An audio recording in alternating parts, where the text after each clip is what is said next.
전입신고를 하지 않은 임차인도 보증금을 보호받기 위해서는 중요한 두 가지 전제가 있습니다.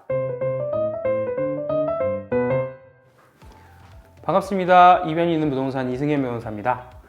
자, 오늘은 주택임대차에 관한 대항력에 대해서 한번 얘기해 보도록 하겠습니다. 만일 공동임차인이다. 그리고 특히나 이제 회사에서 지원을 받아서 주택에 임대차를 하고 있다. 회사와 공동임차인이다. 이런 경우에 그 대항력에 대해서 알아볼 텐데, 회사를 통해서 주택을 지금 살고 있는 분들은 이 영상을 꼭 주목하시기 바랍니다. 네, 오늘은 회사와 직원이 함께 주택임대차를 계약을 체결했다가 발생한 흥미로운 법률 분쟁 사례를 하나 소개해 드릴까 합니다. 이 사건의 경우에는 보증금이 2억 원이나 돼서 아주 큰 사건이었는데요. 과연 어떤 일이 있었을까 한번 살펴보시죠. 자, 먼저 이 사건의 주인공들을 소개해 드릴게요. 한국수력원자력, 줄여서 한수원이라 그러는데요. 이런 회사와 그 회사의 직원이 함께 아파트를 임차했습니다. 이런 경우 많죠. 그 회사에서 직원의 주거 지원을 해주는 이런 형태로서 함께 임대차 계약을 체결하는 경우가 많습니다.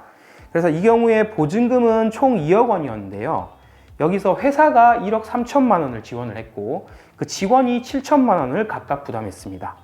자, 특이한 점은 실제로 이 아파트에는 직원만 살면서 전입신고를 하였다는 것입니다. 자, 회사 명의로도 계약은 했지만 회사가 실제로 거주하는 건 없기 때문에 실제로는 직원만 거주하였던 것이죠. 그런데 이 임대차 기간 동안 아주 재미있는 일이 벌어집니다.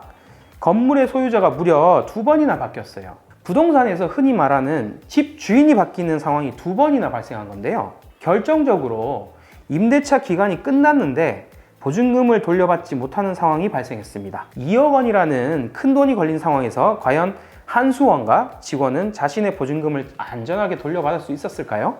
자, 이 사건에서 대법원은 아주 중요한 원칙을 확립했습니다. 바로 공동임차인 중 한 명이라도 대항력의 요건, 즉 전입신고의 요건을 갖추고 있다면 나머지 공동임차인도 그 대항력의 보호를 받을 수 있다라는 겁니다. 자, 쉽게 설명드려보면 이 사건에서도 그 직원만 전입신고를 하였죠. 주택임대차보호법상 대항력, 즉 주인이 바뀌었을 때 바뀐 주인에게 보증금을 달라고 할 수 있는 이 효력은 전입신고를 갖추어야 되는데 이 사안의 경우는 직원만 갖추고 있었다는 겁니다.